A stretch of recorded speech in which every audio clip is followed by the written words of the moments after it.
તમારું નામ અને તમારા બાળક વિશે થોડું જણાવશો? મારું નામ ઉપકરણ મધુભાઈ, મારા બાળકનું નામ દિવ્યરાજ. મારા બાળકનો ત્રીજો નંબર આવ્યો છે, 96.57%. મંગલમ સ્કૂલ બહુ સારી છે. દર શનિવારે ટેસ્ટ લઈએ છે અને સ્ટાફ પણ બહુ સારો છે અને તેમનું હકીકત બહુ સારું રિઝલ્ટ આવે છે અને બાળકને શિક્ષણ સંસ્કાર સાથે બહુ સારું કામ કરે છે. દર વર્ષે કાર્યક્રમ રાખે છે.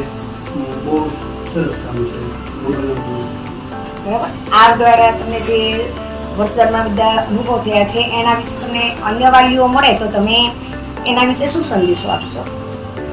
અન્ય વાલીઓ મળે તો કહે કે મંગલમ સ્કૂલ બહુ સારી છે. શિક્ષણ પછી સંસ્કાર પછી એનો સ્ટાફ બહુ સારો છે. હકીકત હું તો એવું જ કહીશ કે મંગલમમાં આપણા બાળકને એડમિટ કરવું વધારે સારું છે, કારણ કે ઓછી ફી અને રિઝલ્ટ બહુ સારું છે. નાનો માણસ પણ આ સ્કૂલમાં એડમિટ કરી શકે.